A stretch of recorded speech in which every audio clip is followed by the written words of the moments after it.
What's up, guys? It is Derek from DaseDesigns.com, bringing you guys a brand new YouTube SpeedArt video. This one I'll be going over my whole process. I'll be doing a talk through for this video, and I hope you guys enjoy it. So to start off, I begin with my sketching process. Start off with a few light lines, and then really get dark with my lines. And the idea for this mascot was a cyborg design, illustration, sports logo, whatever you guys would like to call it.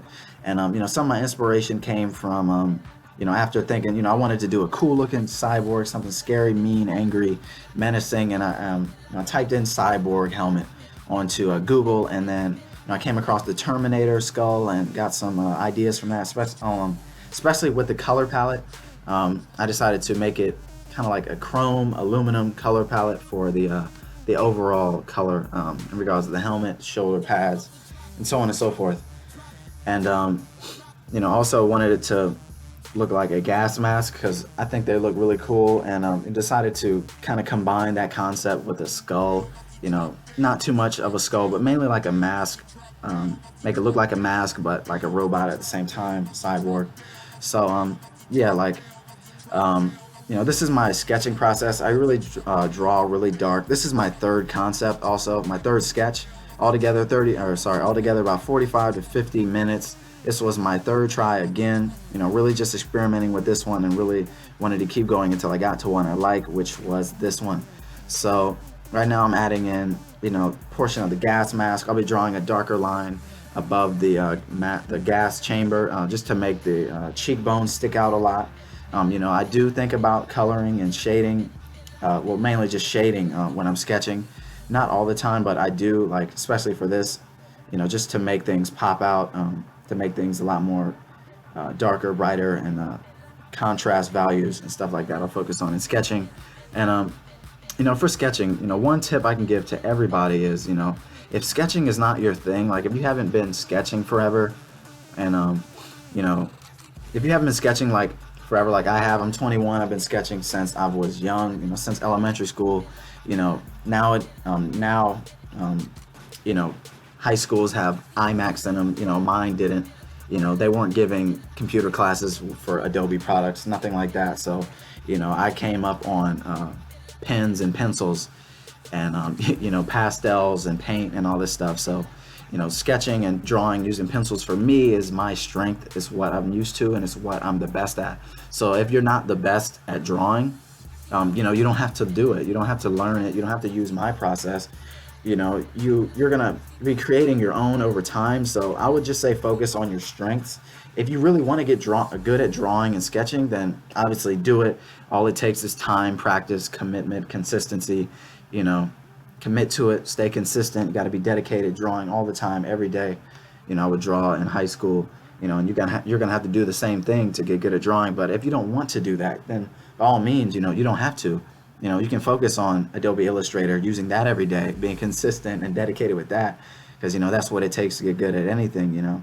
Dedication, consistency, and doing what it takes to get good, and understand, focusing on bettering your craft and yourself. So and now I'm bringing it into Adobe Illustrator, and I'm doing the outlining.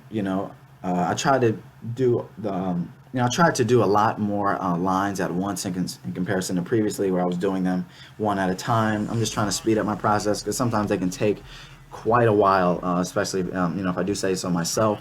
So that's why I'm doing this one big line for the head, forehead, his cheekbone, his chin.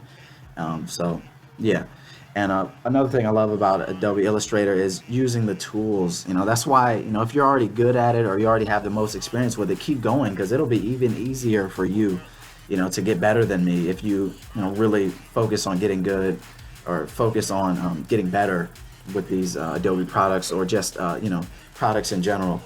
Like, I use them to perfect my my drawings, and to take them to the next level. So everything's perfect, everything's aligned properly.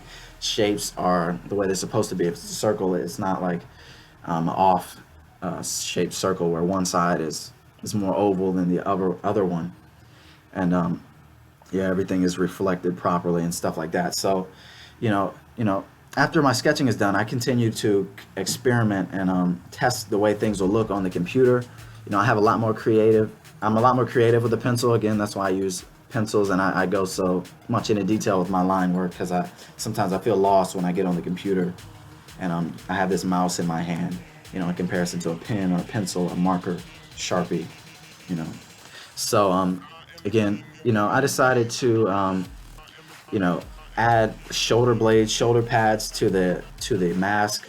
It was originally just going to be the mask, but I decided adding this would be, would furthermore complete the design overall. And again, once I get in the computer, I decided to change things up. Like you see right now on the gas mask, I'm changing it up, and I didn't really like this square, and I didn't like the way it was going, so I just stopped and moved on to something else.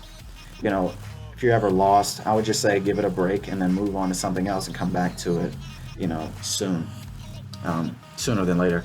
But yeah, so I was really happy with the way the sketch looked out, and then after I started vectoring it and doing my outlining, seeing the black, the really deep black outlines and the values of the contrast of white and black, I really got excited about it, and that propelled me to finish it even quicker, because I just wanted to move forward and get it out. I was loving the process and all this stuff and all this kind of stuff. So yeah, and right now, again, I'm just further refining it, and again, just one tip.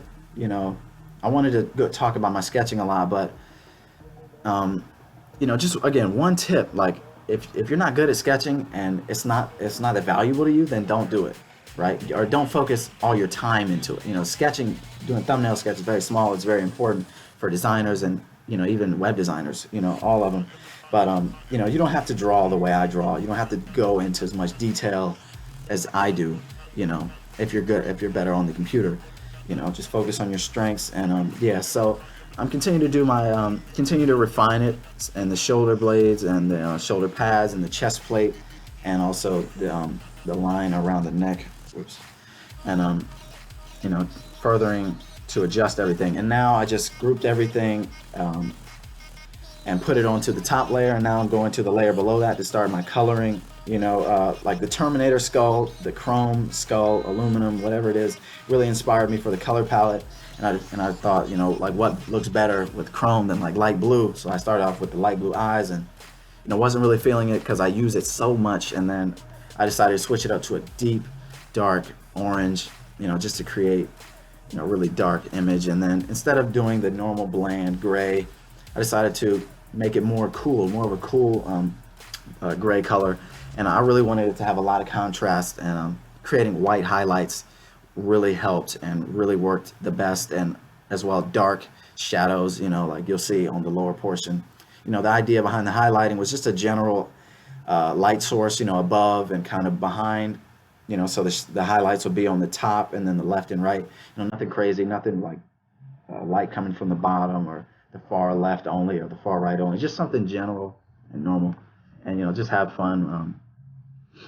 So yeah, as you'll see from my sketch, I decided to simplify a few things, especially like on the gas mask right here, like I talked about a few minutes ago. But if you're going to create a logo, if it's supposed to be a logo, not like a t-shirt illustration, if it's possibility of using it as a logo, it has to look good on a small scale. That's why I simplify it. That's why a lot of times I zoom out, just so I get a good understanding of what it looks like on a small scale. Do that consistently. Do that a lot. Do that too much, especially when you're first starting out, because most of the times you won't. You won't do it enough. So if you do it too much, then you won't have to worry about it. But yeah, so with shading, now I was just experimenting where the mouth and then the I guess you could say teeth and the nose are, and I just created a white highlight below and above, like the mouth portion in the middle, just to make it pop out a little bit more, just to give it a lot more contrast, and just to make it a lot more awesome. And yeah, I really like the outcome of this design. I hope you guys enjoyed it as well. If you are interested in this design, it is up for sale. If you'd like to use it for your team, gaming team, sports logo, or just the illustration for your brand or your clothing line or anything, feel free to contact me in the description below using my email address, DaseDesigns@gmail.com. You can also reach out on Twitter. All this information and other important information that may be useful for you guys will be listed in the description below.